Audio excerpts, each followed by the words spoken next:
For decades, the primary bottleneck in aerospace engineering was simply figuring out how to build a machine that could survive the trip. Today, the physics of getting to orbit are largely solved. The real constraint is turnaround time. SpaceX is now approaching its 600th successful booster landing. Re-entering the atmosphere generates enough heat to melt most metals, and historically, the thermal protection systems required extensive, labor-intensive chemical curing between flights. To push turnaround times under 24 hours, engineers swapped chemical adhesives for a quick-load dermal shield using composite materials that physically clip into place. Military aviation is undergoing a similar shift. The Rolls-Royce Orpheus is a twin-spool turbofan designed for autonomous drone swarms. The design brief required a piece of hardware sophisticated enough to power directed energy weapons, yet simple enough to be mass-produced and intentionally shot down. It is also highly intelligent. Acoustic sensors embedded inside the engine continuously listen to the frequency of its own bearings, compared in real time against a digital twin.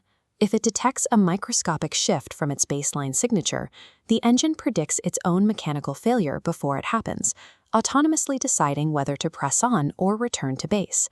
We have entered an era where our most extreme hardware is built with a sense of its own mortality and the intelligence to prioritize mission survival over a simple mechanical checklist. That same hyper-optimization is happening at the microscopic level. For 63 years, the Shockley-Queisser limit stood as a strict theoretical ceiling for single-junction silicon solar cells, capping their maximum possible efficiency at 29.4%. That limit has been rendered irrelevant at industrial scale. By stacking a layer of perovskite on top of standard silicon, engineers created a tandem cell where the perovskite captures high-energy visible light while the silicon handles the infrared. A microscopic ligand stabilizes the structure, maintaining a certified 34.76% efficiency over thousands of hours. This drive for peak efficiency is even being applied to biology. The Argentine ant is a highly invasive species that forms massive, continent-spanning supercolonies. To control them more effectively than broad-spectrum poisons, researchers started feeding them caffeine. Caffeine acts as an adenosine receptor antagonist, completely preventing neural fatigue and unnaturally sharpening the insect's spatial memory. Caffeinated scouts learn the route to food 38% faster than control groups and lay down unnaturally straight, perfectly optimized pheromone trails. The trusting colony follows the optimized path with mechanical precision, directly into a localized trap. The caffeinated ant serves as a warning. When we optimize a system to run at peak velocity, the efficiency itself becomes the bait. If the destination is flawed, a straighter path only delivers the colony to the end sooner. This blind spot is equally present in our kitchens. The melamine sponge is sold globally as a magical, effortless solution for removing household stains.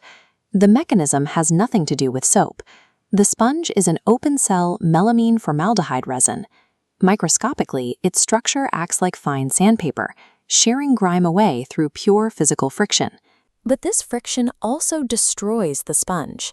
As you scrub, it sheds tiny fibers that wash directly down the drain, completely bypassing municipal wastewater treatment plants. A single major retailer's supply chain contributes an estimated 1.55 trillion microplastic fibers to the water supply every month. We have traded the visible grime on our laboratory benches for a monthly global discharge of 4.9 trillion microplastic fibers into riverine and marine ecosystems. The desire to hack complex systems with isolated interventions is most evident in our approach to health.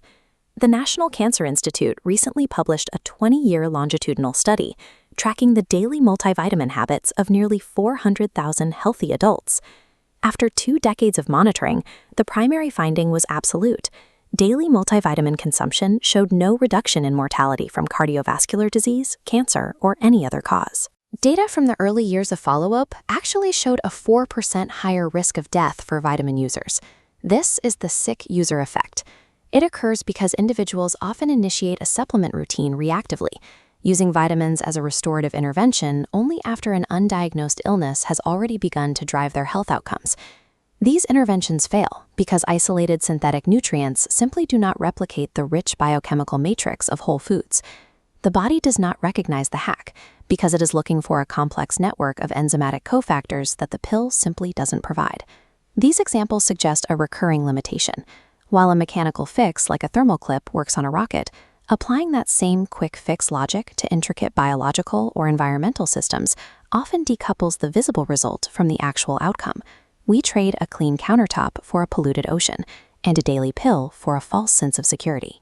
To find a system that actually achieves the efficiency we're chasing, we have to look 7,200 light-years away. Cygnus X1 is a stellar mass black hole, roughly 21 times the mass of our Sun. It is locked in a tight orbit with a blue supergiant companion. The black hole continuously strips matter from the star's stellar wind, channels it through intense magnetic fields, and fires bipolar jets outward at nearly half the speed of light. Measuring the true power of these jets required scientists to synchronize radio telescopes across Earth into a single planet-sized instrument. Only then could we observe the subtle interactions happening in the vacuum. This heat map shows the radio telescope output of the system. What the array detected was a deflection. The lateral wind from the companion star physically bends the jets as they launch. By measuring the angle of that bend, researchers finally calculated the force required to resist the wind. The result is staggering. Cygnus X1 converts gravitational energy to kinetic energy at a perfect 10% efficiency. It performs 10,000 suns worth of work every single second, and has done so since before complex life appeared on Earth. We exhaust ourselves inventing thermal clips and ligands to hack our way past physical limits. Meanwhile, the universe operates with absolute, terrifying efficiency, requiring no quick fixes, suffering no unintended consequences, and remaining completely indifferent to our solutions.